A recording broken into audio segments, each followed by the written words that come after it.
Central Valley today. I'm Alex Delgado. And I'm Stephanie Bainham. Thank you so much for joining us on this Wednesday. And we're going to start with a deep, meaningful question. Are you a mindful person? That's a good question. and I'm not. I don't think so. I don't think I live in the present. In the moment. In the moment, definitely. Yes. How about you? I try and I'm working on it. Yeah. So it's a constant practice. Well, they tell us to be in the present, but we have to figure out how to do that, right? Because if you're not exactly sure what it even means to be mindful and how to even be mindful and why it's a good thing, well, we have someone here to break down all of the benefits. Joining us now is our Jazzy Doc, Dr. Jasmine Singh from UCSF Fresno, with more on really how to be more mindful and present. Thanks for being here, Doctor. Good to see you. Thank you for having me back. Good to see you. Happy to be here. What exactly is, or does it mean to be mindful? Yeah, so this is a word that's thrown around a lot. Yeah. So put very simply, it is being aware and being in the present moment and living non-judgmentally. So there's a lot involved to mindfulness. It's a way to approach your life, and you can do it at any time. It doesn't mean you have to set aside time always to be mindful, but it's a way of approaching each moment by living in the present and accepting what is and what isn't and not being judgmental about it. Yes, because I think we can speak for many people out there. You think about the future, you think about the past, you think about your to-do list. Yes. So very few times are we just thinking about nothing and just living. Correct. So you're saying we should try to be as present as possible. Why? So the reason why mindfulness is important is because if one is not mindful, there's a chance that the constant ruminating on certain things to do, like you said, in our modern lifestyle, it's very easy to be overwhelmed and have a lot to do. So if one is not mindful and they're constantly thinking, constantly planning, and they don't give their mind any rest, it could lead to stress, depression, anxiety, decreased well-being. And thousands of studies have shown this, that mindfulness is effective to help all of these things. So mindfulness is very important. Definitely. Isn't there a medication for that? No, I'm joking. Okay, so can you give us an example of how to be mindful, like a situation maybe? Yes. There could be any situation. Let's say you're walking outside and you're in your head and you're thinking and thoughts are going on, but you are mindful, so you remember, I'm not just going to be in my head. So you decide, there's 3 skills you can use. This is actually from a type of therapy called dialectical behavioral therapy, or DBT. Okay. It's a skill set called observe, describe, and participate. So if you're starting out and you're trying to build a practice on being mindful, you first observe what's around you. You can observe the trees, the sun, the cars, people, children playing. Use your senses, all of them. Sound, smell, taste. It's a way to kind of get out of your head and into the world and the present around you. And then you can describe it. And even out loud if you'd like, but those children are playing, the sun is shining, and you're putting words onto what you're observing.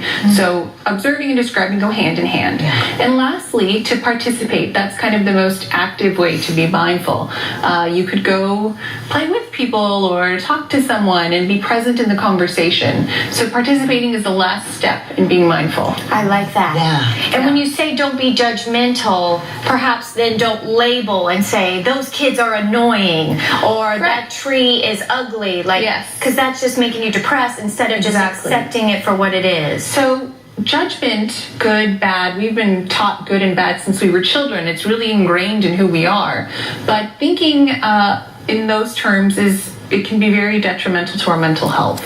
So instead, I think, and mindfulness thinks, the best way to approach it is just accepting as is. Maybe the children are playing too loudly, but just accepting that. There's really nothing you can do about it anyway. But not being judgmental, accepting what is the mindful way. Yes. How about being positive? I think that plays a big role as well, doesn't it, or no? So I would say that the first step is to become mindful. If you're not even aware that you're negative, how could you become positive? If you're not aware of your negative thoughts, negative feelings, negative behaviors, how can you change and deliberately choose to be positive? So I think mindfulness is more of a start. It's more of a starting place on recognizing your own thoughts, your own feelings, your own behaviors, to see how it's impacting your life and how it's preventing you from reaching your goals and resolutions, especially for the new year. Yeah, I like that. So in order to be positive, you've got to be mindful that perhaps you're negative on something. So become aware of that fact and admit it, because a lot of people don't want to admit it. That's true. Right? They just, well, I hate everybody and I hate everything, but that's just the way I am. Right. Yeah. Let's talk more about benefits of mindfulness. You mentioned reduce anxiety, but also I thought this was interesting, reduce your rumination, so the anxiety of obsessing. Yes, so rumination is you're thinking the same thing over and over. Will I get my errands done? Will I be on time for this? Whatever it may be, but to constantly be thinking about it is to ruminate.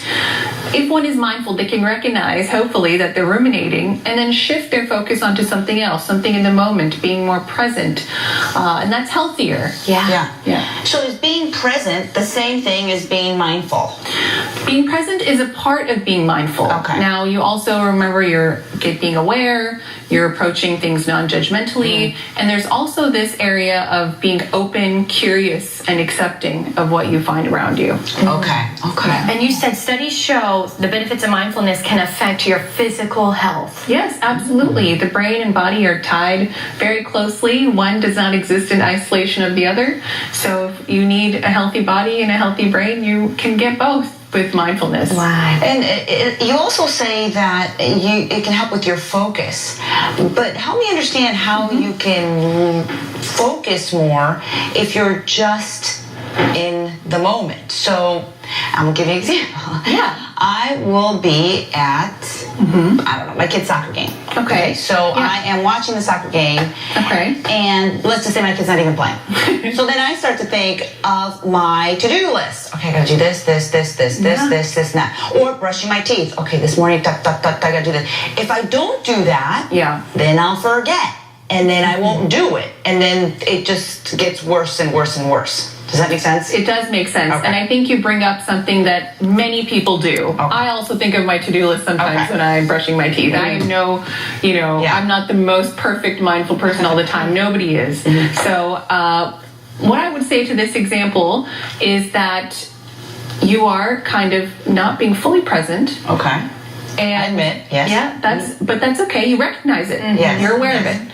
But maybe you could set aside time to just look at your to-do list, get it out of the way, and then be present. So that way, you don't forget. Okay. But you're also not, your head's someplace else and your body is, watching. I like that. So almost organize time in the morning to check out your to-do list. Okay, I'm going to put 30 minutes for to-do list, and then the rest of the day, I'm not going to think about it. I like that. What a good tip. That is a good idea. Okay, well, luckily we have more tips because Dr. Singh is going to stay with us. So in order to be happier, folks, stick around. We're talking mindfulness right after this.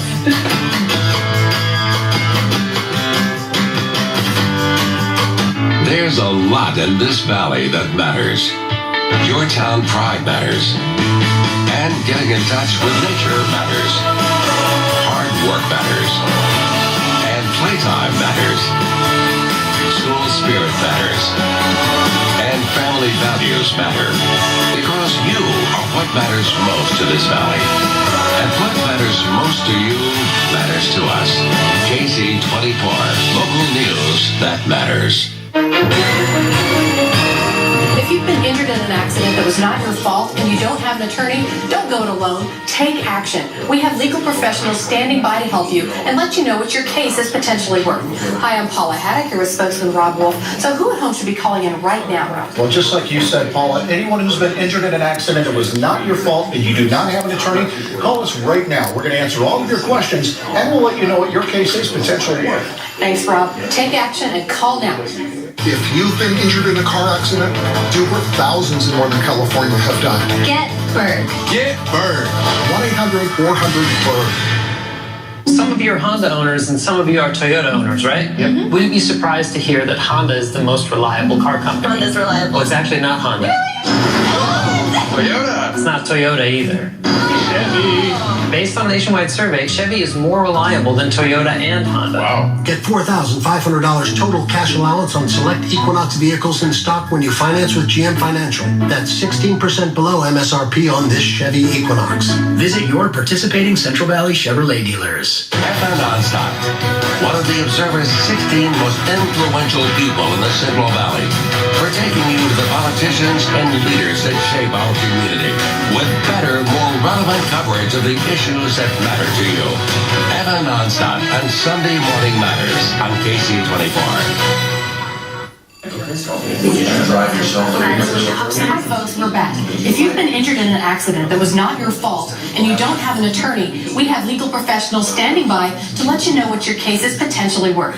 Hi, I'm Paula Haddock here with spokesman Rob Wolf. So Rob, please tell the viewers at home who should be calling in right now. Well, just like you said, Paula, anyone who's been injured in an accident and it was not your fault, you do not have an attorney, call us right now. We're going to let you know what your case is potentially worth. Thanks so much, Rob. Call now. Here we are again, seeking answers to the same old questions. 24 hours after living through that horrific mass shooting, Back-to-back devastation. Helicopters looking for any body of water to make drops on that massive inferno. Welcome back, everyone. We are sitting down with Dr. Jasmine Singh from UCSF Fresno, who's talking about the benefits of mindfulness. So thanks for sticking around, Doctor. Of course. Mindfulness and meditation. Let's talk about that because we hear a lot about meditation. I've tried it, and we have an app, right? That helps me. But honestly, there's so much going on in my head that I don't think I'm getting the full advantage and full benefit of it. So what are the benefits of meditation? So meditation is just a focused time of mindfulness. They really just go hand in hand. They're very closely related. The benefits are essentially the same, but in meditation, you're setting aside time to really focus on being mindful. It's kind of a more active and dedicated time for it. How do you know you're doing it right? Well, that's the hard part. So, like I said, mindfulness, it's a practice. It's not an end goal. It's something you work on and hone and perfect at, at your own pace. Everyone's in their own place in mindfulness. If you're doing it right, you're able to focus on one thing, your breath, your body sensations, not have too many thoughts. But a part of mindfulness is to recognize, I've veered away from the present and the one thought that I wanted to focus on, and you come back. You're aware that you've strayed and you come back to the present. I think what's important about meditation is knowing that it's practice. It's a practice. Because it's not perfect, and you're right, your mind goes and then you feel bad. I'm not meditating right. But it's just no judgment. No judgment. Don't judge yourself for doing this. For getting distracted. It's okay. We're inundated with so many tasks in our life today and so many things we have to manage. Our brains are wired to multitask and think of different things. But for mindfulness, it's important to recognize when that's happening and come back to one thought, one sensation, our breath. Yes, and speaking of, talk about technology. I mean, that really must put us hindering on mindfulness. Yes, it does. It's very easy to just go on autopilot and be on your phone instead of being really present in the moment. So mindfulness is really, technology is detrimental. Yes, and if you fall asleep meditating, it's okay, right? It just means that you're tired? And that you should sleep more, or does it? Because sometimes I'll wake up and I'll think, did I just meditate or did I just fall asleep? Which one was it? What did I do? So either way, there's really no way to have one definite answer. But if you're relaxed, you're calm, it's possible you could go to sleep. Okay, that's good. Well, one of the questions is, when does someone practice meditation, mindfulness? I find it helpful in the morning or night. Is that normally what you see, Doctor? Yes. Some people have very dedicated practices in the morning to clear their mind for the day. Others find it best at night. But some people just find it easiest to integrate it with everyday tasks. When they're making their coffee, they really want to smell the coffee, feel the warmth of the mug, taste it, and be really present in that moment. So you could incorporate mindfulness into any aspect of your life. Yeah. Especially, I think, when you're with your kids is when you should practice mindfulness the most, right? Yes. So, because they notice when you don't pay attention to them. Yes. I've been called out. Mom, you didn't see my basket in basketball because you were on your phone or you weren't paying attention. So what does it do for kids? And should kids be meditating as well? Yes, I think they can be. I think parents, as being parents, their role is to set an example for their children. If they're stressed and multitasking, becoming anxious and depressed, that is not setting the best example for children. You're teaching them that that's the correct behavior to model.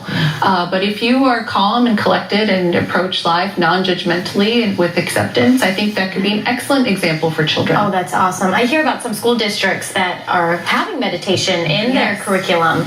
So that is definitely moving forward. Okay, so if the person out there says, how do I start today? What's your easiest advice to start this more mindfulness year? To be more mindful in 2019, I think the easiest way to start is to find an awareness of where your mind is going.